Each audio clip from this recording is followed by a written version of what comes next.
entrevistei dias atrás o Hamilton Mourão, né, que é o general, vice-presidente, acabou aí de ser eleito senador com mais de 2,5 milhões de votos, e eu questionei justamente sobre o bolsonarismo e a direita, o conservadorismo.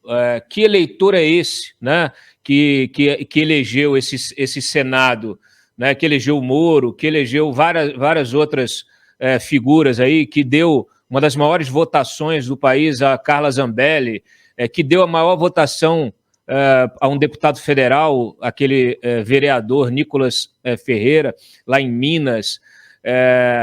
Quando o Bolsonaro esteve aqui comigo no podcast na semana passada, eu questionei sobre o que ele fará se ele perder. Aí ele me disse que vai embora, vai para Angra, vai para Mambucaba pescar, mas que isso não quer dizer o fim dessa direita. Eu perguntei, mas é o fim do bolsonarismo? Aí ele falou, não tem bolsonarismo, o que tem é uma nova direita, uma direita conservadora, etc, etc, etc. Como é que você... Dá para colocar qual caixinha você põe o bolsonarista, qual caixinha você põe o conservador, você que se posiciona como um conservador liberal? Conservador em instituições políticas, liberal em costumes, liberal em termos de mercado, né? Quer dizer, mas olha, eu acho que o que o Bolsonaro falou, ele tem razão, né? Ele tem bastante razão. Quer dizer, você tem hoje, como sempre teve, meio que adormecido, uma grande parte do país que nos últimos tempos acabou, inclusive, fluindo para denominações cristãs, evangélicas, né? E aderindo a várias igrejas evangélicas de todos os tipos, com raríssimas exceções. Sempre existe uma parte da população conservadora em costumes, que teme certas rupturas comportamentais, e essas rupturas comportamentais hoje, elas são extremamente bombadas nas novelas, nos filmes, elas também aparecem bastante no tecido acadêmico universitário, aparecem nas escolas, certo? Como uma espécie de incentivo a pessoas que têm uma preferência por comportamentos conservadores em termos de moral, em termos de família, de visão de mundo. Isso é, na realidade, um estímulo à ação, que não é só no Brasil, né?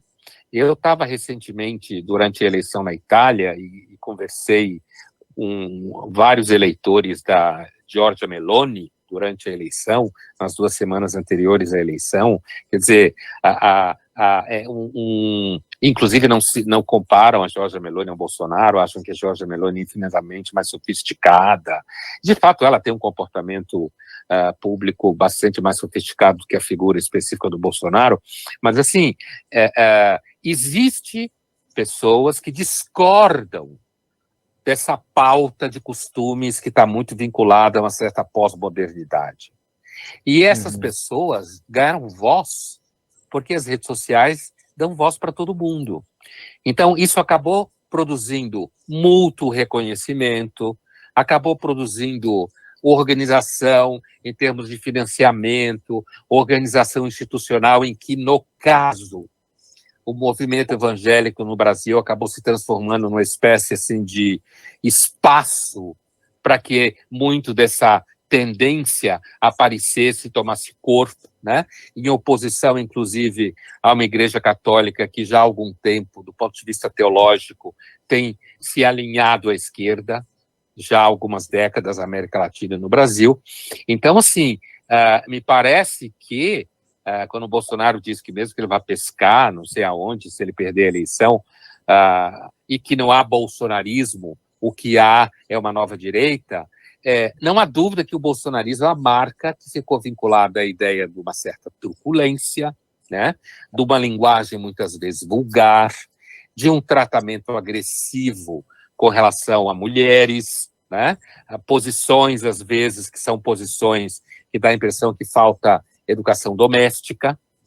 Agora, o que eu acho que falta no Brasil mesmo, já há muito tempo, é uma inteligência pública que não esteja alinhada à esquerda, mas que coma de garfo e faca, né?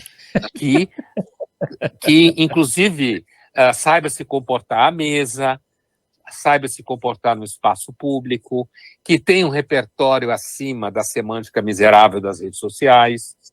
Mas a gente sabe que para fazer a política de massa, né, o homem massa, como dizia o Ortega y Gasset, quer dizer, aquele homem médio, cheio de ideias fixas, às vezes é esse homem que faz a massa de eleitores, né, que faz a massa, os hooligans das redes sociais políticas, como fala o cientista político Jason Brennan, o americano.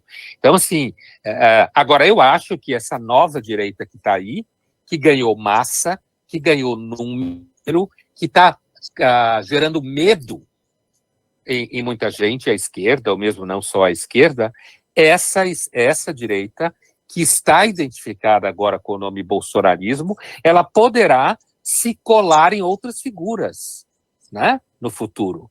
Mas ela, de fato, as redes sociais deram voz a essas pessoas, porque a inteligência pública, ela está massivamente associada à esquerda. A maior parte dos jornalistas intelectuais fazem um esforço enorme, ou às vezes nem fazem, para fingir que não estão desesperadamente torcendo pelo Lula. Às vezes chega até a ser ridículo para a ação de quem atua no mundo da inteligência pública. Isso é quase humilhante. Depois do primeiro turno, parecia que a quantidade de Rivotril frontal desapareceu das farmácias.